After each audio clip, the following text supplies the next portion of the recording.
AV, c'est Romain. Alors, nous allons continuer notre exploration dans le Bash et puis globalement de Linux parce que finalement, nous, au fur et à mesure qu'on avance, on explore de plus en plus les possibles de tout ce que le système peut faire en tant qu'OS, hein. Alors déjà, première chose, je voulais faire un errata par rapport à ce que j'avais dit hier, enfin non, avant-hier, quand on fait un Bash, en haut, ce qu'il faut marquer, c'est dièse, point d'exclamation, slash user, slash bin, slash bash. C'est pas seulement bin bash, hein. Faut bien être conscient de cela. Ça, c'était mon premier errata, mon premier mea culpa. Il faut bien comprendre que je fais ces vidéos un petit peu à l'arrache. Et donc, dans ce sens-là, bien, je suis comme tout le monde susceptible de faire des erreurs et je m'en excuse. Alors, voilà où on en est aujourd'hui. Nous avons vu comment naviguer dans l'arborescence Linux. Nous avons vu comment faire nos boucles, nos premières boucles et puis nos premiers programmes. Nous avons vu les gestions de permissions d'utilisateurs et d'autres et de groupes. Et maintenant, pour comment répartir les tâches dans un travail collaboratif, par exemple. Et aujourd'hui, nous allons parler de monitoring. Nous allons parler évidemment de la façon dont il faut gérer ces programmes qui tournent, regarder leur consommation CPU, leur consommation de ressources. Moi, je peux vous le dire notamment parce que je fais pas mal de travail avec des intelligences artificielles, enfin des LLM locaux. Les LLM locaux prennent beaucoup de RAM, beaucoup de RAM. Ce qui fait que il faut vraiment, avec parcimonie, regarder et puis s'arranger au mieux vis-à-vis des performances des programmes et des uns et des autres, afin que tout simplement le programme puisse tourner. Aujourd'hui, c'est exactement ce que nous allons faire dans ce cours-là. C'est-à-dire que nous allons apprendre comment gérer notre machine, comment contrôler les espaces pris par les différents programmes, comment gérer ces programmes-là. Alors, je remets ma petite tête, je remets tout ce qui va bien. Alors donc, nous voyons que ici, c'est ça l'objectif de ce cours, c'est d'apprendre à identifier un programme, de le surveiller et de comprendre les hiérarchies dans les processus, afin de pouvoir les gérer efficacement, hein, tout simplement.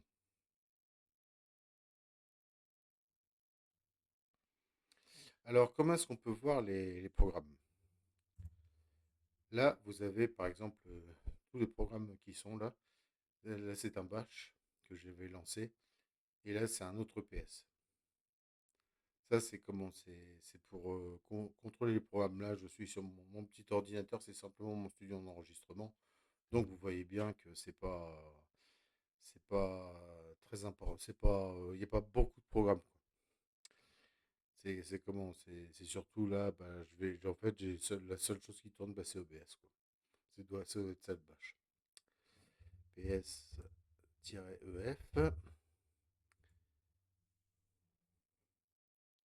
Ça, c'est globalement tous les programmes de la machine, c'est-à-dire ceux qui sont en arrière-plan.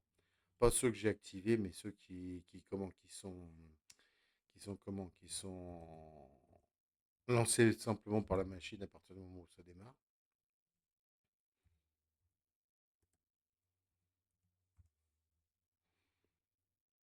Et là, Linux GNU, voilà, Visible, les vidéos. Ça, c'est le détail. Le détail. Chaque ligne ressemble, en fait, chaque ligne est un processus actif. Et donc, bien, en fait, c'est ça qui est intéressant avec le monitoring, c'est que justement, on peut regarder ces processus-là. Alors, tel que c'est marqué là, nous n'avons pas vraiment beaucoup de comment, d'indications, en fait, sur comment, sur ce que ça mange en CPU, ce que ça mange en RAM, etc., etc. Heureusement, nous avons d'autres, d'autres options pour le faire. Alors, vous avez notamment Top. Ça, c'est la vision de base. Là, vous avez vu, là, c'est comment le programme d'identification, l'utilisateur, les ressources, SHA, le pourcentage de CPU que ça mange, et la mémoire.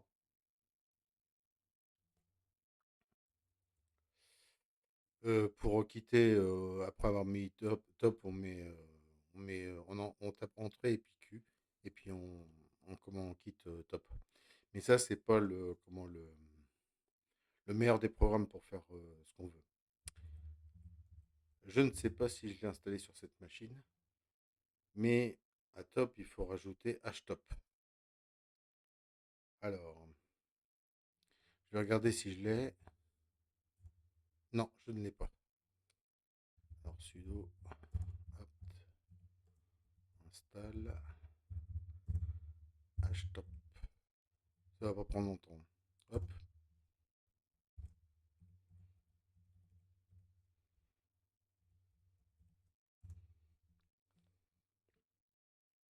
voilà. Là, c'est bon. Et htop.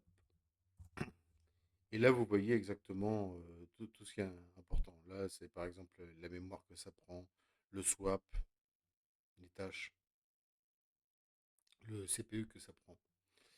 Et vous avez comment, les, les tâches en fond d'écran. Alors évidemment, comme je vous le dis, je suis sur mon studio d'enregistrement, c'est un petit PC à 300 euros. Je ne l'utilise quasiment que pour faire de l'enregistrement. Et éventuellement, je dois avoir une partition de Windows à 100 gigas dessus, donc ça doit être pour si je veux faire du Power BI ou du Excel. Mais globalement, c'est pour ça qu'il y a pas beaucoup de choses. Mais sinon, il faut bien comprendre que c'est beaucoup plus conséquent que ça. Et ça vous permet de gérer vos,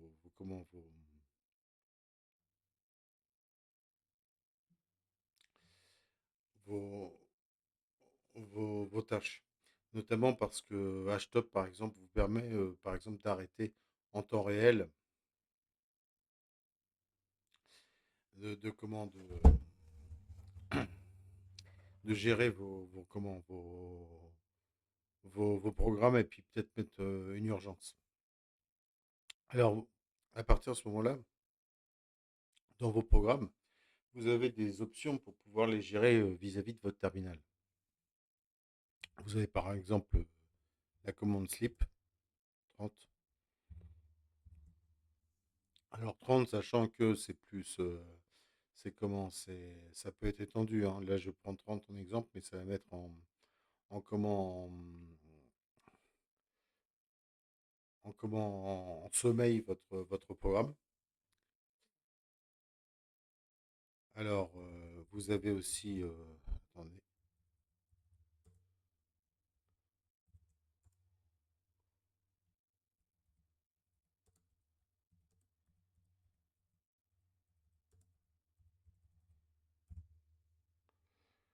alors, attendez.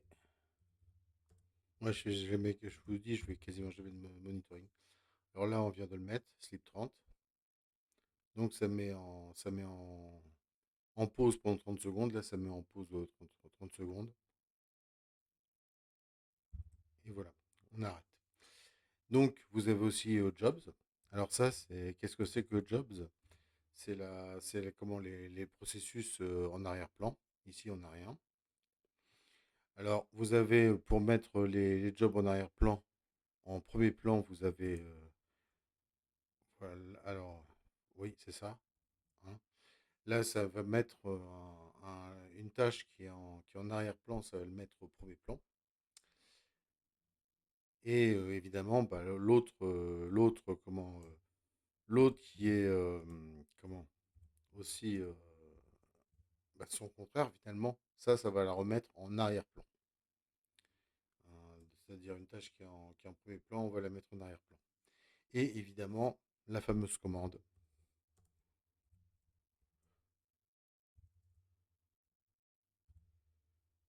kill, qui tue littéralement le programme.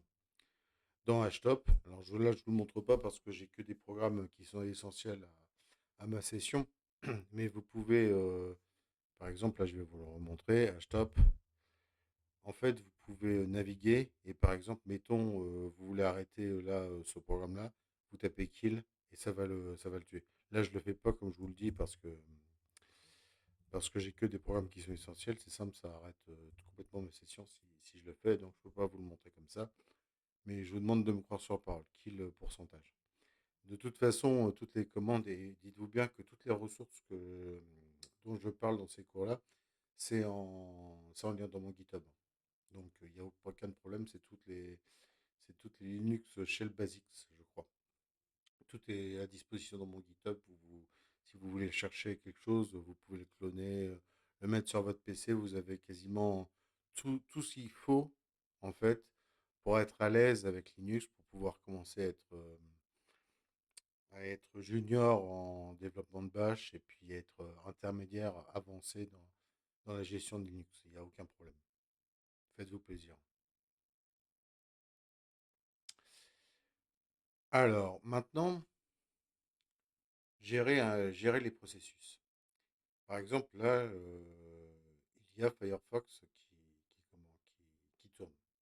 C'est-à-dire qu'en arrière-plan, j'ai une session Firefox où j'ai Manomi, où j'ai YouTube, etc. Donc, comment est-ce qu'on peut faire pour la gérer? Donc, on fait le PSaux avec, voilà, non, c'est pas celle-là. Voilà, c'est ça. Donc, la commande PS auxiliaire, les programmes auxiliaires. Et dans les commandes auxiliaires, je cherche Firefox. Et là, j'ai tout ce qui concerne Firefox.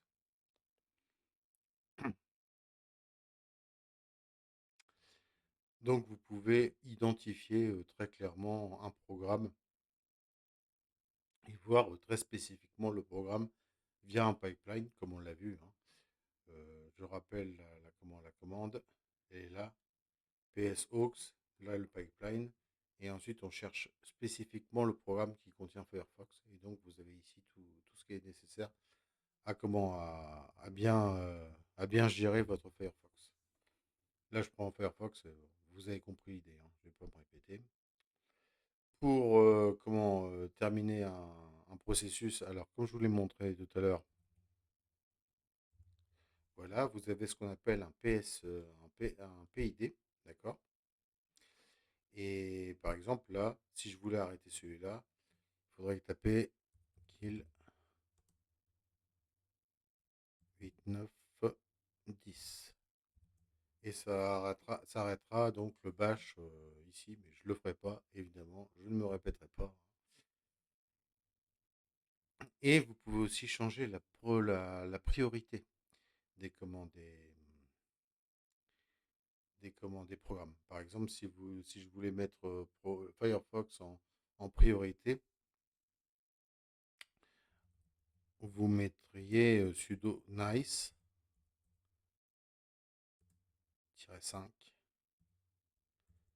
Et le PID donc, par exemple, là, on mettrait 10 259.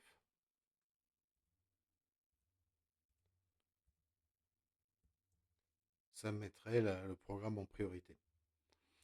Mais vous pourriez le mettre en auxiliaire finalement, ce programme, c'est-à-dire ne plus le prioriser et faire le contraire. Et dans ce cas-là, la commande ce serait renice.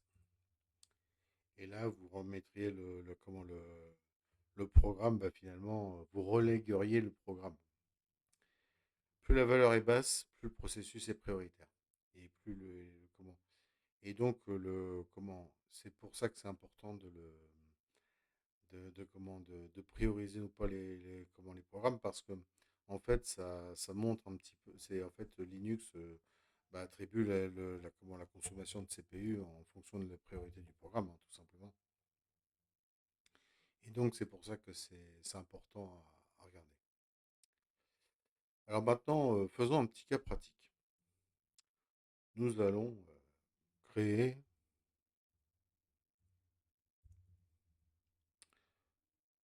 un petit script, boucle, sh, hop. Et donc, bah, comment est-ce qu'on va le faire? On va le faire, hop, ouais, bin bash. Oui, bah, comme quoi ça marche, hein. Alors, user bin bash ou bin bash, hein, les deux fonctionnent. Comme quoi, j'ai pas dit de bêtises. Je suis assez content de moi.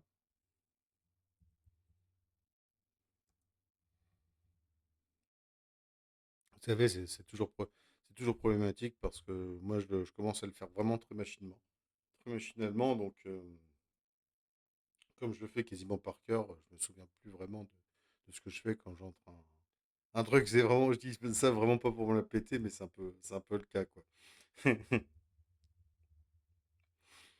Bon, je me la pète un peu du coup. Mais bon, c'est pas grave, je suis sûr que vous me pardonnerez. Alors, écho.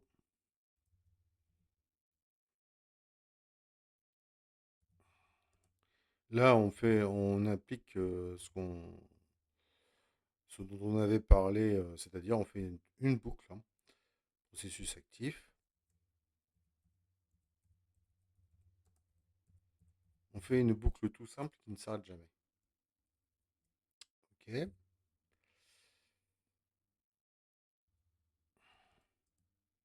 Comme je vous le disais, on va mettre un petit temps de point parce que on veut pas qu'il spam. Donc on va mettre 2 secondes de commande de pause entre chaque, puis donne.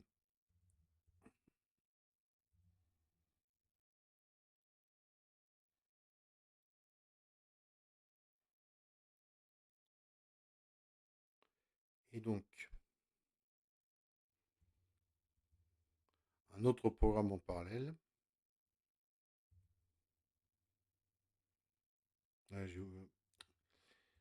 Et voilà, je me vante, mais en fait, finalement, j'oublie le point d'exclamation. Bin bash.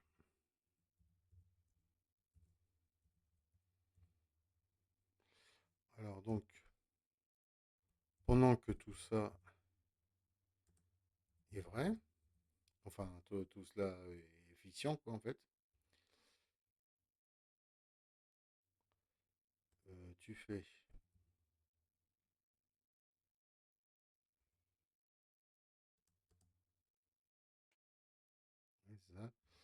écho,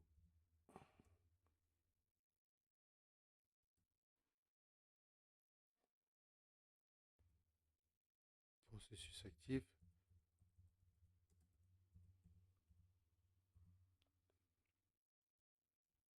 petit point, on met la petite majuscule qui va bien.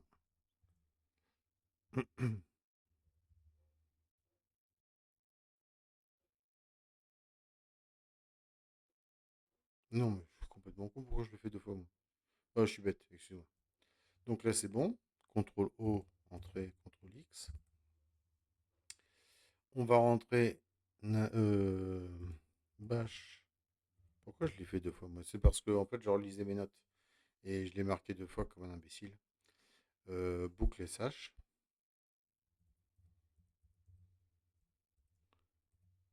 Et donc, on va regarder. Processus actif, processus actif, processus actif, processus actif. Et donc, là, on va arrêter. D'accord. Donc, PS aux pour voir s'il tourne encore. PS. Non, c'est bon. Il est arrêté. Je viens de l'arrêter. Donc, en fait, là, c'est le processus kill, comme il était lancé dans mon terminal. Et vous voyez un petit peu.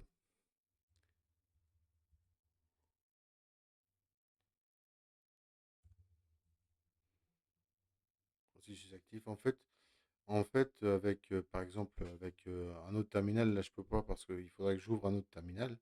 Mais avec Htop, par exemple, on aurait ce programme qui tournerait. On pourrait décider de le mettre en pause avec Sleep. On pourrait décider de le mettre en priorité ou le reléguer. On pourrait aussi, moi surtout, ce que j'ai un peu envie de le faire là, c'est de le kill, quoi, en fait. Alors CTRL C, ça permet d'arrêter, mais c'est parfait.